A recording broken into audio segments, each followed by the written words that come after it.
नमस्कार, स्वागत है आप सभी का एनएफ न्यूज पर। मैं हूं आपके साथ रोहित। नागपुर में जिस तरीके से औरंगजेब के प्रेम में हिंसा फैलाई गई, आगजनी की गई और बवाल काटा गया, उसके बाद से ही अब दंगाइयों का हिसाब शुरू कर दिया गया है। जी हां, फडणवीस सरकार में लगातार दंगाइयों पर एक्शन जारी है और मुख्यमंत्री देवेंद्र फडणवीस ने भी पुलिस को खुली छूट दे रखी है इन दंगाइयों का इलाज करने के लिए। इसी कड़ी में अब दंगे का मास्टरमाइंड जो था फहीम खान, उसको तो पहले गिरफ्तार किया गया और फिर उस पर राजद्रोह का केस दर्ज कर लिया गया है। तो अब फहीम खान को उसकी हैसियत बताई जाएगी। आपको पूरी खबर विस्तार से बताते हैं कि क्या कुछ है और किस तरीके से ये मामला अब आगे बढ़ रहा है। दरअसल नागपुर में हिंसा भड़काई गई। मास्टरमाइंड फहीम शमीम खान था, जिस पर राजद्रोह की धाराएं लगाई गई। आरोप है कि उसने भीड़ जुटाई और फिर भीड़ को उकसाया, जिसके बाद बवाल मचा और फिर ये इतनी बड़ी हिंसा हो गई। फहीम खान के अलावा 6 और पर राजद्रोह का केस दर्ज किया गया है। साइबर अपराध विभाग ने भी फेसबुक, एक्स, इंस्टाग्राम और यूट्यूब अधिकारियों से उनके प्लेटफॉर्म पर 230 प्रोफाइल के बारे में जानकारी मांगी, उन्हें ब्लॉक करने की मांग की और पूरी सूचना मिलने के बाद अगर सोशल मीडिया पर भी लोगों ने कुछ इस तरीके की अफवाह फैलाई है तो उन सब पर भी एक्शन की तैयारी है।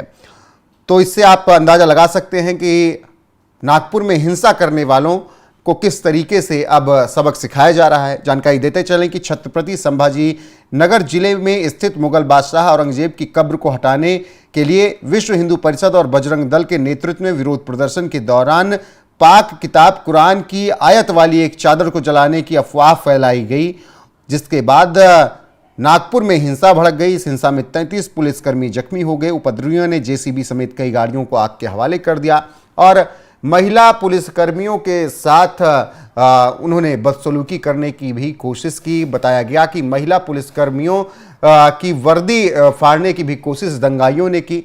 तो ये पूरा प्री प्लान्ड दंगा था, ऐसा भी कहा गया और बताया गया कि हिंदुओं की जो दुकानें थीं उन्हें टारगेट किया गया, उनके कांच तोड़े गए, उनमें आगजनी की गई।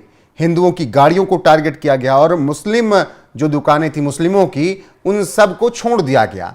तो इस हिसाब से लगातार बयान आए सरकार की तरफ से भी, प्रशासन की तरफ से भी, कि पूरा प्री प्लान्ड ये बवाल था।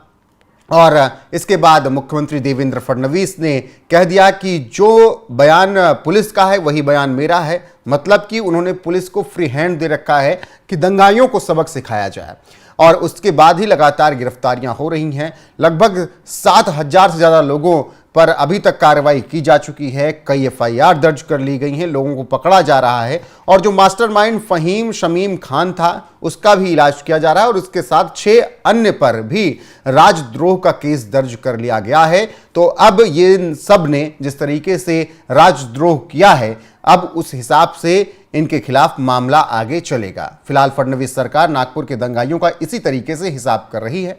ऐसे में फडणवीस सरकार के इस काम पर, प्रशासन के इस कार्रवाई पर आपका क्या कुछ कहना, अपनी राय कमेंट कर हमें जरूर बताएं। वीडियो को शेयर करें, लाइक करें, चैनल को सब्सक्राइब करना ना भूलें। बने रहें हमारे साथ। नमस्कार।